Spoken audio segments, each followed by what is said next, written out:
and there's no flexion this way, and we built the brace so that it was the most stable apparatus for me to play sports growing up, and Gotcha.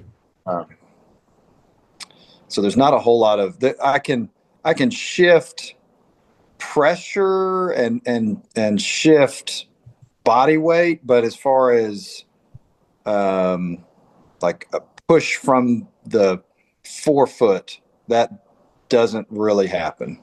Gotcha. Gotcha. Gotcha.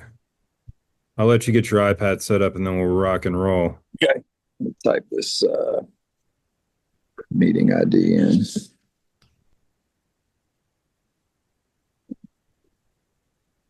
So,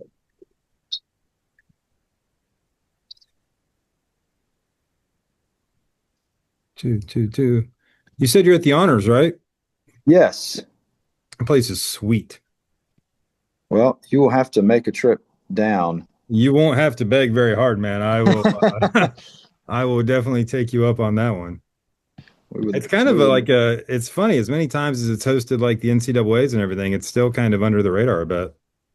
yeah, still a bit. We're about to host the U.S. Thing in progress. This other one.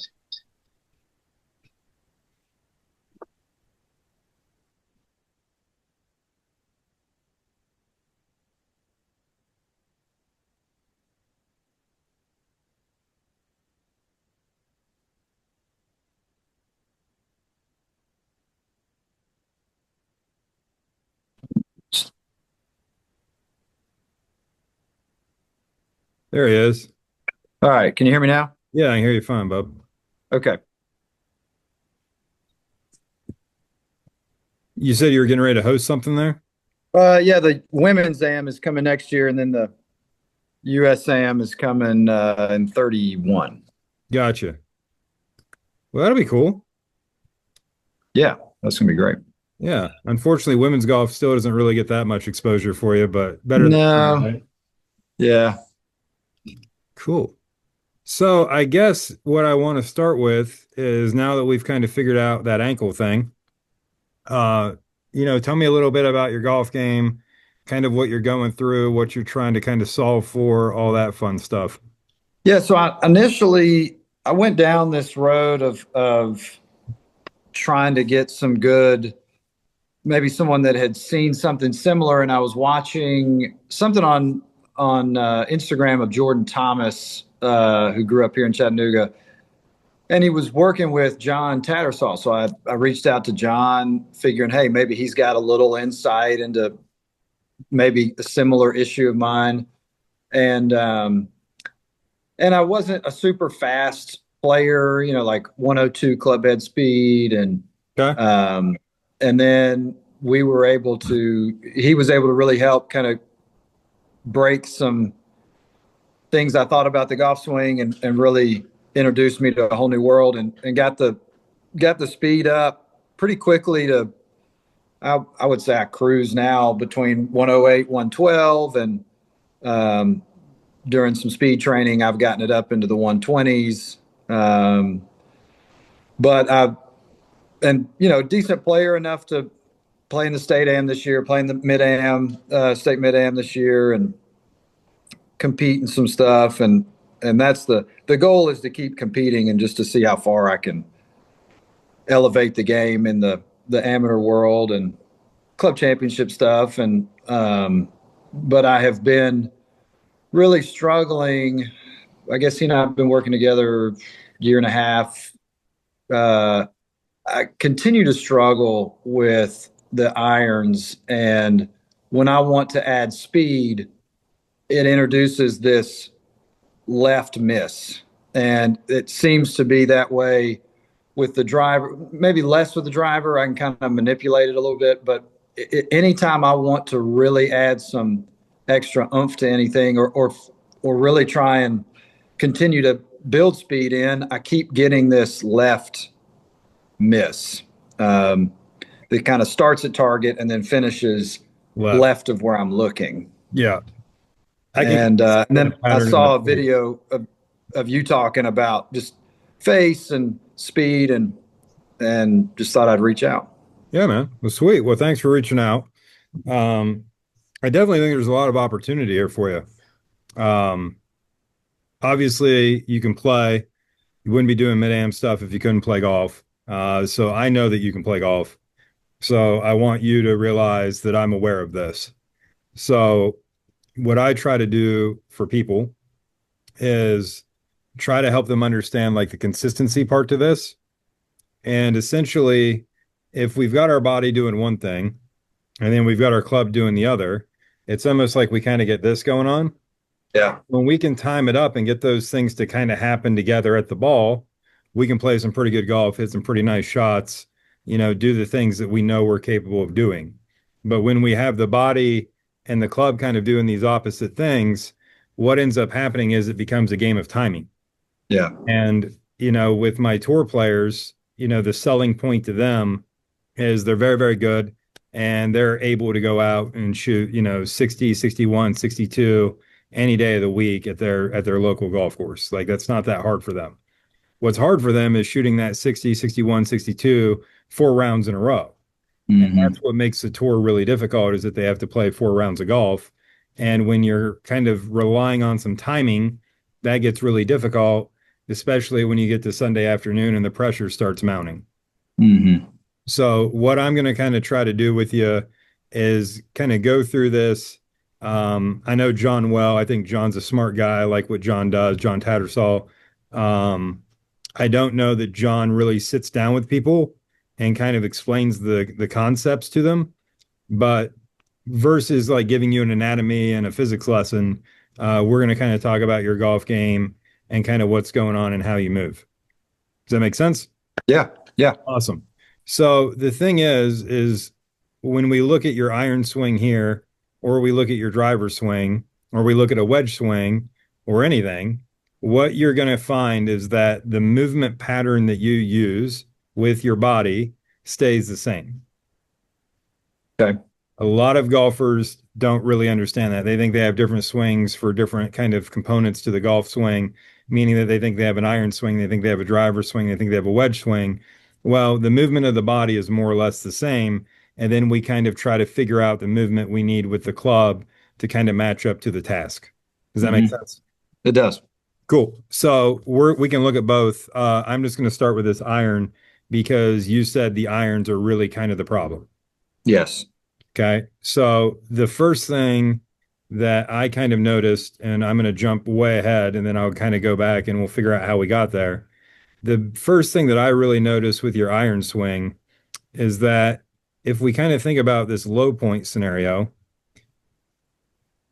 look how close the club head is to the ground. Hmm. If you actually release that golf club, it's in the ground. Yes. So the reason that you're doing all of the sliding towards the target with your body and getting into some side bend there is because you're trying to buy time. Okay. But because the club head is so low and we know that we can't hit the ground first, what ends up happening is we have to quote unquote early extend, Hmm. try to pull that thing up out of the ground. Yes. Does that make sense? Oh yeah, because I struggle mightily with the low point control. Correct. That is definitely your problem with the irons. And the reason that you, in my opinion, and I'm guessing it a lot of things here because we just met, but the reason I would assume you feel a little more confident with your driver is because low point's not nearly as big of an issue due to the fact we get to tee it up. Yeah. Does that kind of make sense? Oh yeah. Hmm. Cool. So, long story short, what's getting this club low so early is kind of what we have to figure out. Does that make sense? Yeah. Hmm. So, one of the big things that I kind of like to look at first, and just to be fully transparent with you, I've already looked at this, but one of the first things I like to look at is I like to see, you see this yellow dot moving around here? Yes. That's your center of pressure. Okay. So the first thing I like to look at is A, where does it go in the backswing? So how far right does it go? This is as far right as it gets right here. And then I like to look at how much pressure you're putting into that trail side. Now, even though we've got a right leg that is kind of a problem, quote unquote, Yeah. you're doing a phenomenal job of getting pressure into your trail side. Okay. So generally speaking, this is where most people struggle is that they don't actually load enough pressure into their trail side. Now, 84% sounds like a big number on a scale 0 to 100. You kind of can figure out where that is. But relativity is kind of what we need to understand with this. Mm-hmm. Generally speaking, if you've heard people talk about front post, center post, rear post kind of stuff, I consider a front post or the minimal amount of pressure that we get into our trail side has to be 75% at least. I Okay. would consider that to be a front post. If I have like some high level baseball guys that get hit in the big leagues, they tend to be more rear style because of the task of playing baseball. I work in the MLB as well with some hitters. But what we see with them is they get closer to that 95%. Okay. Okay. With a centered kind of pressure transfer, or a centered post, I would say that's right around 85% from everything that I've seen and everybody else that I've worked with. Okay. So you're doing a very, very good job of getting the pressure into the trail side. I think that's good. So look at that. You actually passed the first test. Most people don't even pass that one. So you're way ahead of the game. But once again, like I said, we know you can play golf, but there's something else going on. Yeah. Now, the thing that I think is going on is when we see a good amount of pressure transfer into the trail side, what I'm seeing when I look at this is, let me make this a little bigger for us right now. What I'm seeing with your actual golf kind of swing and your motion is that if I was to draw a line straight up through you, it might let me do it. There we go. It definitely looks to me like your spinal column is leaning to the left. Mm-hmm. So we've Yeah. got pressure going to the trail side, but then we've got mass going to the lead side. Gotcha. Yeah. And that's where I think there's a lot of issues kind of coming from with you. Yeah. So, generally speaking, what I like to see and what kind of helps aid in this is generally speaking, we want to see this lead shoulder move around the spinal column, kind of like that. Okay. So if I back this up and I put a little kind of dot here on your left shoulder, oops, sorry, it didn't stick. Got to make it a little bigger, I think. It just doesn't want to stick. There we go. There's your left shoulder at starting. That left shoulder really isn't going anywhere. Mm. See that? So Yeah. I would say that you're more or less pushing the club away from you. Yes. Is that fair? Yeah. Okay, so let me back out of this just real quick. I think I can do this. Oh, look at that. We're killing it today. All right, so if we go down the line here, okay, and I kind of start moving this, the first thing that I see is that the hands are moving away from you. Yes. Now, I don't know this. I'm taking a shot in the dark here, but it sounds like you've had some instruction in the past. And if I had to guess, you probably are somebody who has battled a backswing being quote unquote too flat. Correct. Nailed it. Okay. And in an effort to not let the club get flat and around, what you're doing is you're trying to push your hands away from your body to keep the club from coming in. Mm-hmm. Fair statement? Oh, absolutely. Okay. So the issue with this is that as the hands are moving away from the body, your left arm is becoming detached from your body. Mm-hmm. Now, when you get this kind of going back to about right here, the issue with that is you are supporting the entire weight of the golf club as well as the weight of your left arm through your lead shoulder and lead trap. Mm. I wouldn't Okay. be surprised if you told me that you get some neck tightness on the lead side when you play a lot of golf. You're nailing it. Hey, what do you know? I literally do dry needling on that area. I know you do because you're literally not only using your lead lat to try to force the golf club back, but you're also using your lead lat to try to break the club and delivery. Huh. Kind of This weird is how you can figure this stuff out, isn't it? this is great. Okay. So, long story short, I love the fact that the lead arm and the club shaft are parallel to your target line here. I think that's great. But in the next frame, oops, now we messed it all up. In the next frame, what we're going to see is that club head sucks inside, Yep. kind of done. Yep. Now, the issue is that as you feel that golf club start rounding the corner, you're going to start trying to raise the golf club and you are going Mm. to lift. Mm-hmm. Now, the issue with the lift is that that's why we're getting too low in the downswing. Mm. So we're lifting and raising the club up the plane via hinge in the wrist versus creating some lead side stretch through the lat. Mm-hmm. Does that kind of make sense? Yeah. Yep. So what I see here, going back to this, is that when we are taking the club back, we are really pushing a lot of vertical force in your initial take back because you are trying to lift the club. So Mm. if I look, nothing's moving right here. Let me get rid of those lines. That's a bit confusing. Sorry. Let me delete those out of there. Uh,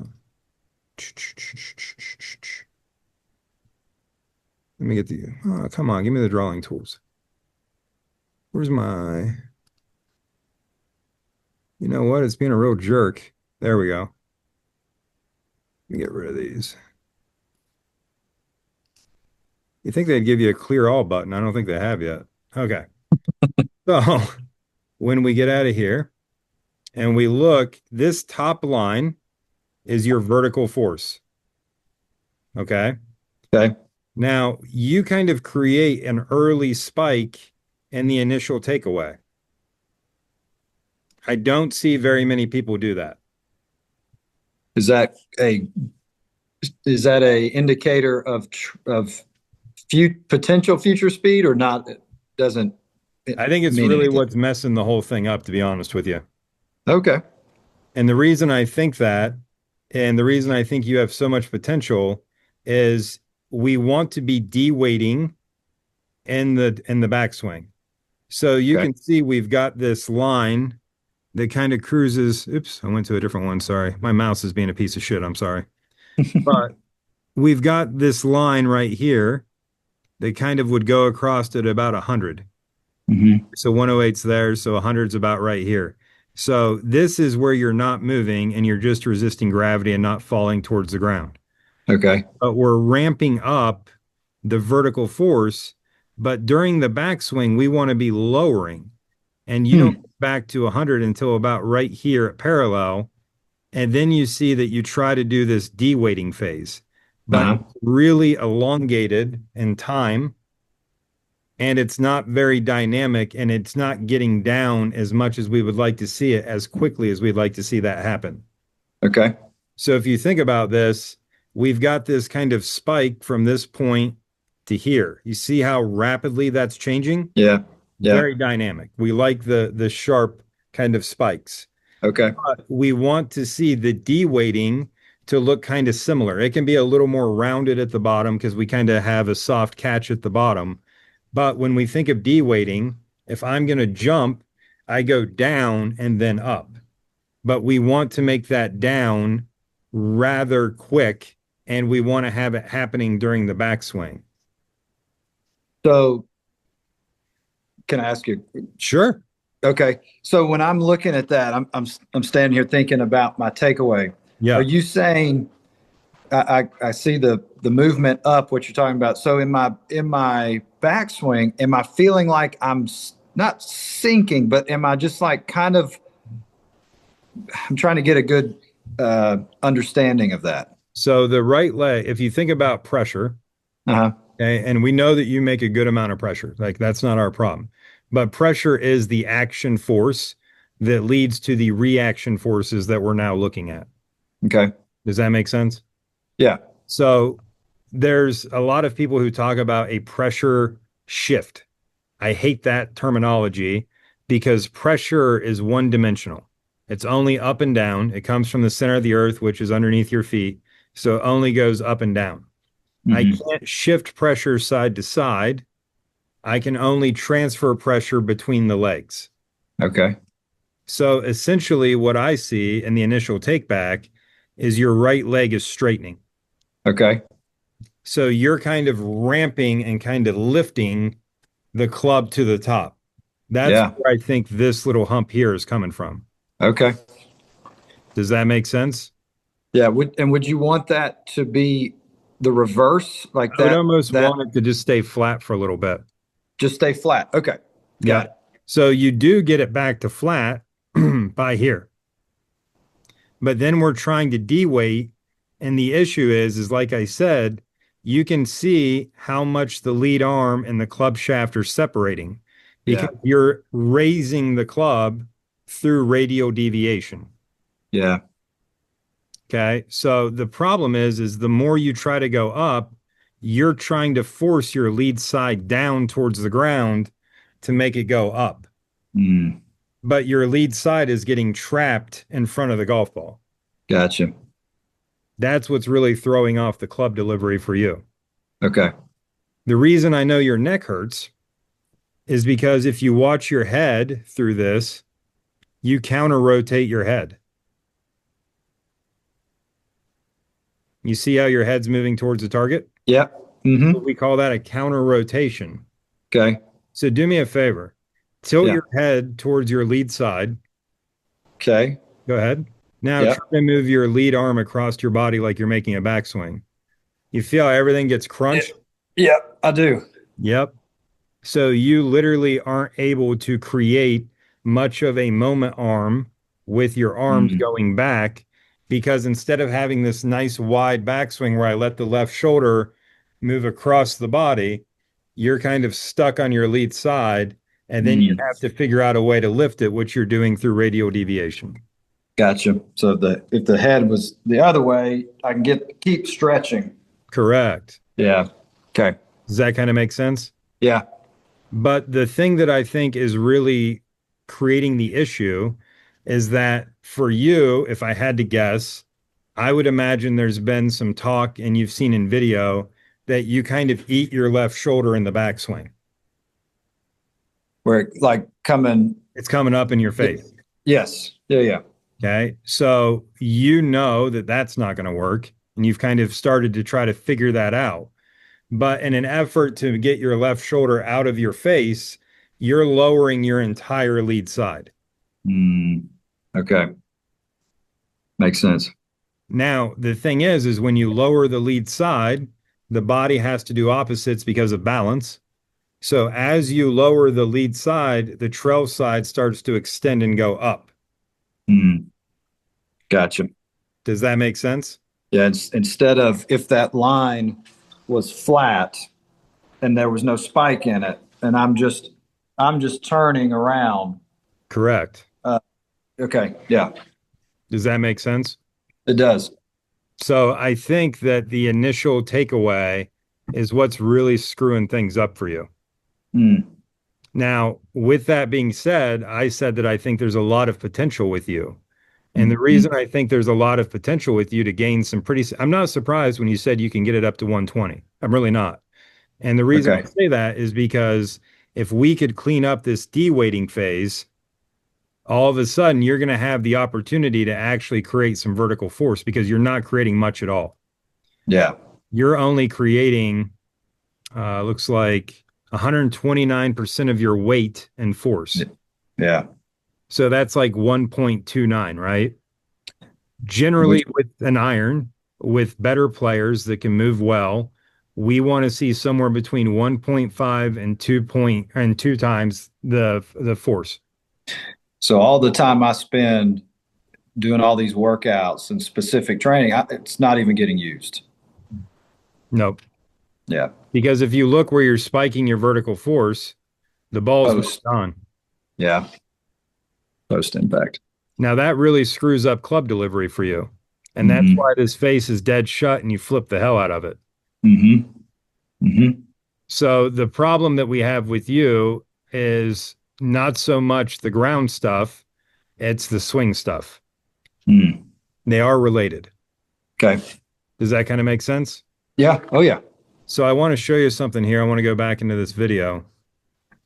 Are you driving so far? Are we cool? We doing what you want? I'm in it. Yeah, I'm Okay, locked in. cool. Love this.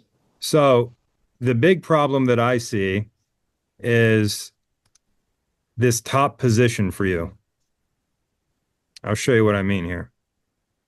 Now I got to figure out which drawing tools I want to use here. Uh, where's it at? Of course, it's not giving it to me. Come on. Okay, there we go. Awesome. All right, now we're cooking. Sorry about that. Good. All right, so this is the big problem. Your trail shoulder. Okay. That's the problem, and that comes from this. I'm not going to be able to draw a perfectly straight line. I apologize. But those two things are related. Okay. So essentially, what we have going on is your butt, your right glute, is getting way behind your heel. Okay. Now, anytime I move posteriorly, my body, the rest of it, has to follow. I'm trying to stay connected. I'm not trying to tear myself apart. Mm-hmm. Where you're getting in trouble here at the top is that your right shoulder is externally rotated. Okay. You Okay. feel that? Yeah.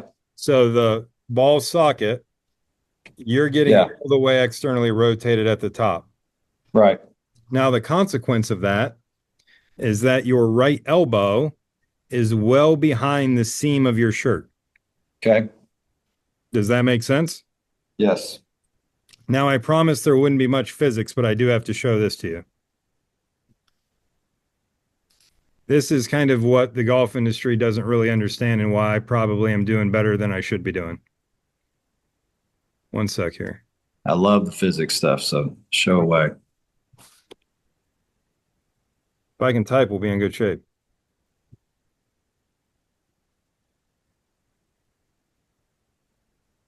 So can you see this image here that I'm kind of moving my mouse over? Yeah. Okay. The only thing that's wrong with this image is where it says horizontal. I say transverse because that's what it's actually called. I don't know Okay. why they have this incorrect. But these are the three planes of motion that actually exist. Mm-hmm. Golf pros love to make up planes. We love to draw lines and talk about this plane and that plane. But these are the actual XYZ coordinates of how the human body moves. So the thing is, if you see the blue one over here, that's called the frontal plane. And if I go back to that video, or you just kind of look at your side, there's a seam that runs up the side of your pants. Mm-hmm. There's a seam on the side of your shirt. Yeah. That seam would split you in two, just like this blue plane does. Right.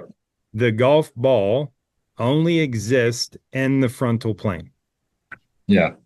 Now, here's how this all goes together from a human motion perspective. The arms and the golf club have to stay in the frontal plane.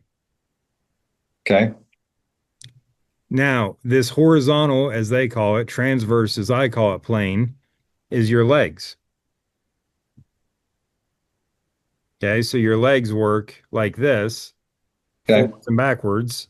And it's not that the hip moves forwards and backwards, it's literally the heel toe pressure that you make during your movement. That Okay. is the transverse plane movement.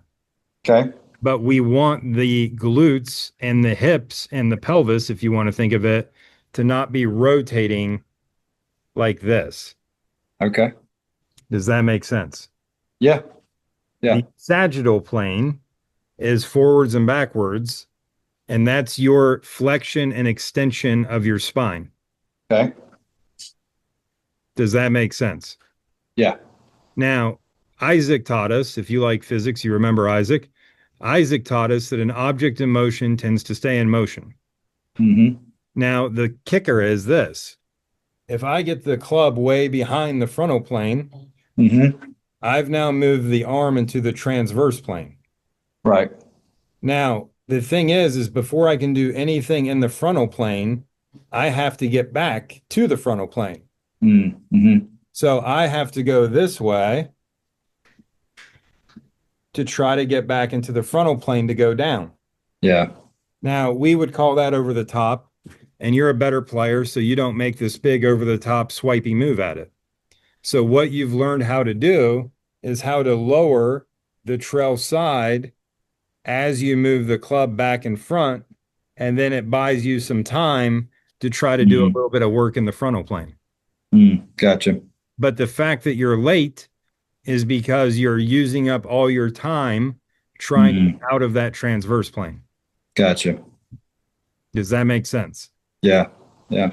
So essentially, every person that they've measured with real 3D, I don't think Sportsbox is real 3D, by the way, but every tour player, male and female, that they have measured, including long drive people that they have measured, has a very simple way that they use the trail shoulder. It stays internal the entire backswing, Okay. every one of them. So I played quarterback in high school. So Okay. it So, would be, so do me a favor. yeah. Just wind up a pass. You're going to throw Okay. in 60 yards. Okay. Now, just take it to the back there. Your Okay. hand's not behind you, brother. Right. It's still in this frontal. Yeah, it is. Yeah. That's why you played quarterback and can throw one hard. Most Okay. people, when they wind up, they twist and get the arm way behind them, and then they can't Because throw the ball very hard. they've got to come back in front and Yeah. then, And then okay. they have no accuracy, even if they can create power. Okay. Does that kind of Makes make sense. sense? Yeah. So when I translate that to a swing, I, as long as I don't get it, I don't know if you can see me very well, but as long as I don't Get go the camera down a little bit for me. Yeah, there you this, go. Keep going down. There you go. okay. We Perfect. can't see, we can't see ourselves on the camera, so I That's can't okay. tell You're all what right. you can see.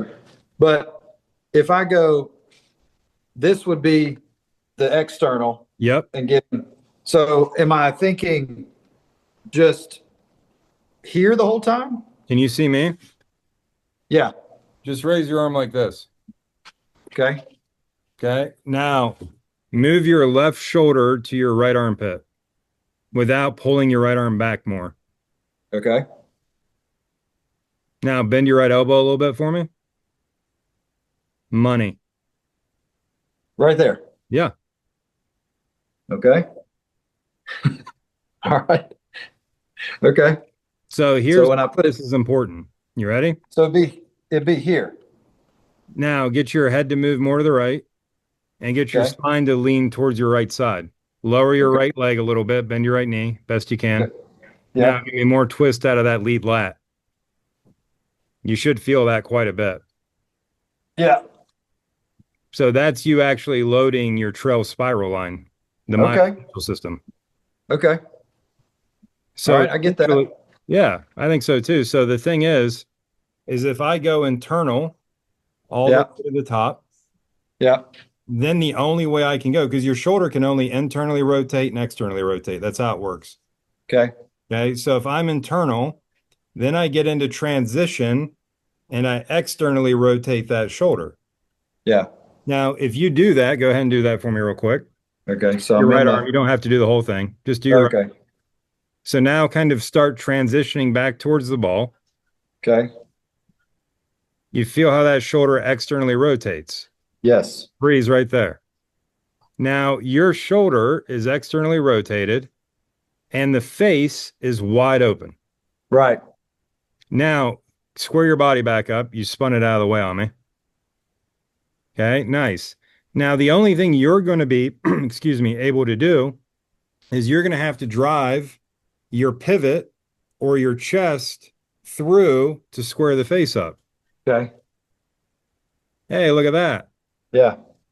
But you felt more in your lead leg that time while you were doing that, because Yeah. the only way to drive your pivot is you have to be able to create leverage against the ground. Yes. Yeah. We can't be extending and create a pivot. Yeah. That's where I struggle with John all the time is I'm like, I can't feel this lead leg like I feel like I should. Yeah, you definitely don't because you're extending up out of there. Right. I'm going here, Yep. dropping this back down, is Yep. what you're saying. Yep. Okay. And then trying to yank it out of there with your lead trap, which is why it's on fire. Yes. Yeah, Does that kind of make sense? it does. So, long story short, I think we got to get your left arm unstuck and we got to get your spine and head, which is at the end of your spine, moving the correct way. And then you can actually be an athlete again instead of looking like a golfer. I would love that. Does that kind of make sense? Yeah, and if I'm getting ahead, just stop me. But Okay. when I'm going through, is the camera too high? No, Can you're you good. see You're that? perfect. You're perfect. Okay. So when I'm here about to take it away, Yeah. and we're talking about not letting this get up here. Yeah. You When don't I want go to flare to, your rib cage. okay. So you're saying my takeaway issue with that roll starts Yeah. to take care of itself with the shoulder staying internal. Yeah. Because if your right shoulder is staying internal, then your Yeah. left shoulder has to work external. That's the Okay. closing of the face. So do me a Okay. favor. With your left hand only, I want you to go ahead, put it in playing position right in front of you. Now, I don't want you to turn your chest away from the ball. You love to do that, but we're going to try not to, okay? You're going to keep Okay. your body right where it's at. Okay. Using your lead shoulder, I want you to externally rotate it as much as you can, which would almost make the logo on your left glove point towards the ground. I want that face as shut as you can get it. Go ahead. Okay. Don't turn your body. Just Just here. just turn the shoulder. Got it? Okay. Got it. Now keep your body in the way. Don't turn it out of the way and Okay. start moving your left arm across your body. You feel how that connects to your chest? Yeah. Yeah, that's what we want. Now Yeah. start moving from there. Keep going. Now start moving. Yep, keep going. And now you can feel that left lat instead of your left trap. And by the way, your shoulder's not up in your face for once. Right. Yes. Yeah. Okay. Make a little bit Okay. of sense that way? Yes. So is that is to start the takeaway? Are you saying kind of the arm gets it externally Yep. rotates to get here, Yep. and then the body just takes it? Yep. Okay. 100%. Okay. So I got to give you a little more physics since you like physics. Love it. Yeah. All right. This is my Zoom golf club. Okay. Kind of short. Okay. Let's run through this real quick. I'm not trying to talk bad about the golf industry, but there's this great debate within the golf industry. And it is this. What moves what? Does the club move the body or does the body move the club? Mm-hmm. Okay. I can see the confusion, but this is an inanimate object and I have to move it, period. Right. So that's kind of the end of the conversation.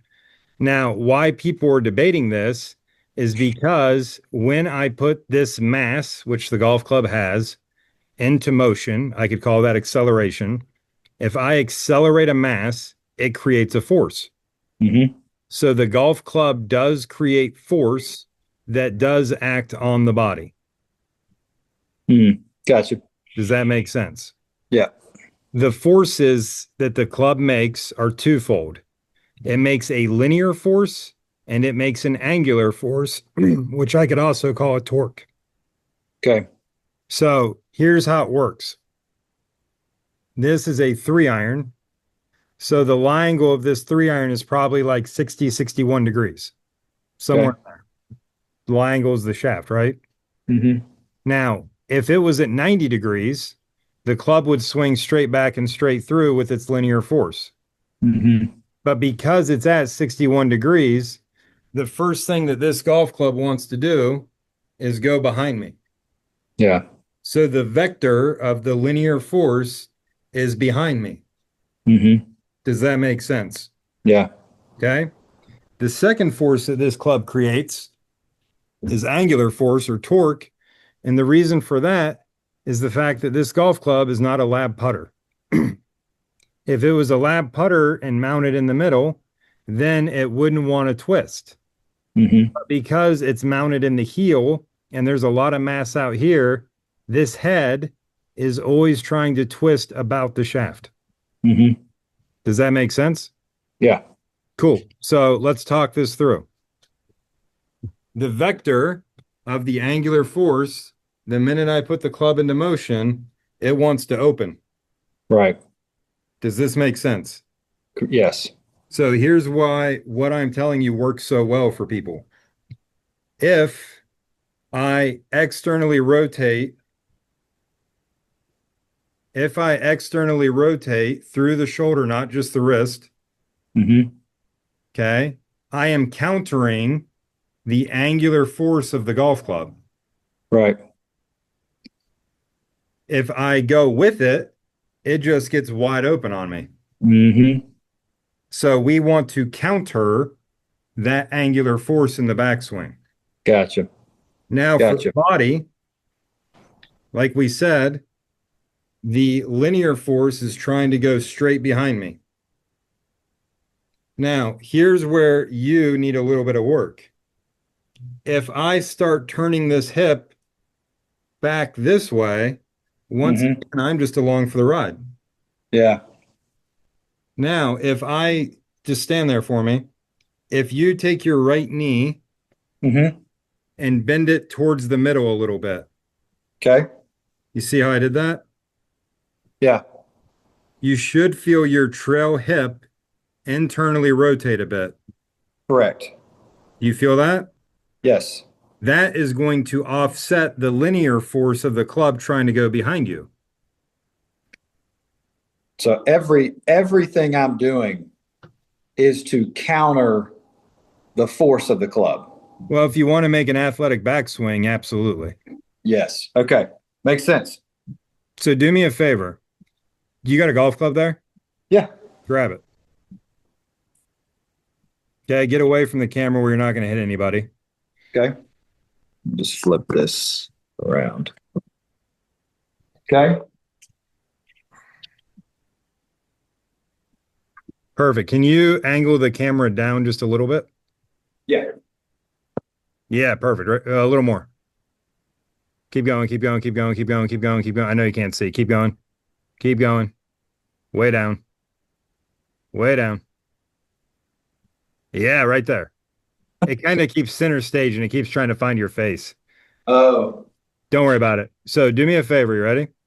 Yeah. I want you to go ahead and bend that right knee towards the middle and feel your hip close a little bit. Okay. Okay, go ahead and grip it up. Okay. I want you to go ahead and twist the face shut through external rotation of the lead arm. Yeah. Okay, now rip it back as hard as you want. Now tell me that didn't kind of move more on plane. Went right on plane. Yeah. Beautiful. So now when you do that, let your left shoulder move across and let your head move to the right. There we go. Wow. Okay, I can feel that. Like it's not, even with my head going, Yeah. that club is not getting that way. Hell no. That is incredible. It's amazing what happens when you pay attention to the body instead of just the club. By the way, that's way better. Holy shit. Quick learner. That's incredible. And your trap doesn't hurt. No, and it feels like I can, if I'm going to throw something, I would get this kind of movement away. Of course you would. And in my golf swing, I never feel like I can take any of this movement away. Nope. Because you're trying to keep the club head on plane. Yeah. It's incredible stuff. You seem happy. That's good. It's a good place. I am. This is like, I'm like crack cocaine to an addict right now. I'm just taking it all in. Well, hopefully you can tell, the way I'm talking to you and stuff. Like I'm not out to slam anybody. But what Yeah. makes me really unique, man, is, I've had my force plates. There's a guy down in Louisiana named James Lights. You maybe have heard of him. He was the first guy in the United States to have 3D dual plates, the very Okay. first. I was the third. Oh, wow. So I got mine in 2018. Okay, so I had 1D plates before that in 2017. Yeah. So I've had almost 10 years of doing this shit with force plates. So that kind of makes me unique in a way. The second thing that makes me really unique is that I'm a ground force guy, if you want to say that. And I'm also one of 87 TrackMan masters in the world. Oh, wow. So there's not very many ground guys that actually have an understanding of the geometry of the swing. Yeah. Now, what really makes me different is that I haven't been to a quote unquote continuing education golf school in the past 2 years. And the reason is because I do a ton of continuing education, but they're all like medical conferences, and I'm always surrounded by surgeons and things like that. Yeah. Because what I've learned is that the body is kind of important in this thing. Yes. And unfortunately, I love golf swing. Yeah. The big problem that most people never think about is if you've been playing golf for a while, if you played golf pre 2000, we used to play with a completely different ball. We used to play with a balata/wound golf ball. Hmm. Now, here's why that's important. That ball only wanted to spin and go to the moon. By the way, the theoretical limit for ball speed with a balata wound golf ball was somewhere between 163 and 170 miles an hour. Hmm. That's why Corey Pavin won a US Open. Yeah. Now, the interesting thing is back in the day, pre 2000, the tour guys and gals would constantly be hitting the ball out of each other's divots because it didn't matter whether you were Corey Pavin and very diminutive in size and didn't have a lot of speed, or if you were Johnny Miller, who was big and strong and could make way more speed. The ball could only take so much of it. Mm. And the modeling that we needed for distance back then was we needed to take loft out of the equation. So Mm. it made a lot of sense back in the day to drop the right side so that I could lean the living shit out of the handle and get this ball to launch out lower, which is Yeah. all the old drivers. It's rare to see one with more than 8.5 degrees of loft. Yeah. With the new ball that we play with, which I hate, it is capable of going 230 miles an hour. That's almost a 50-mile-an-hour change. Yeah. And now all of a sudden, if we think about physics and we think about ramping up the speed that much, the body will only accelerate something as quick as it can deaccelerate it, which is Hmm. why we need to have a very good brake. Back in Hmm. the day, we didn't want the brake because I wanted to hang back and take all the loft out of the equation. Mm. So I'm not saying that Mr. Hogan or Harvey Penick or any of these guys were wrong. They were correct for solving their problem, which Their was the ball issue. ball. Yeah. But now we have a totally different task because of the golf ball. And now Yeah. we have to understand how to actually slow the club down, get the forward shaft lean. I'm not saying we don't want any, we want a little bit, but we got to get the club stood back up so I can use the loft because the current ball doesn't want to spin and go up in the air. Yeah. Interesting. Make sense? Oh, yeah. So, Yeah. long story short, I think you have a lot of potential, but we've got to get your body to start moving athletically again. You wouldn't throw a football like this. You're going to Right. throw a football like this. Yeah. Yeah. And so again, I don't want to get ahead of you. No, you're fine. It, that means that when I've done all this in the backswing, and then I guess it would just be more of being an athlete at that point because I've set it up better than I have been setting it up. You're stacking the deck in your favor. Okay. I travel a lot. I mentee over 100 different swing coaches, believe it or not. It's crazy. I don't know how it got that high, but it has. And my big thing that I beat into the heads of everybody that I mentee or mentor, I should say, is we don't teach past parallel. Okay. If you can get that lead arm parallel to the ground, which means Mhm. your left shoulder is going to have to be able to move some, Yeah. and you can get the club shaft to match that forearm with the face shut because of the external rotation. Mhm. Get the shaft back down. You got it hinged up.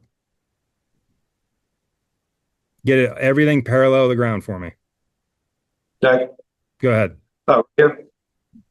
Keep going. Your left arm's not parallel. Keep going. Keep going. Keep going. Okay, now relax your wrist and get the shaft to match your lead forearm. Beautiful. That is your entire backswing, and that's the only input you're putting into the swing. Everything after that is a reaction to what you've done to that point. Okay. And I want to keep that backswing as wide and in line, is what you're saying. 100%. Okay. Now, I want to Okay. show you this because a lot of people freak out with this one.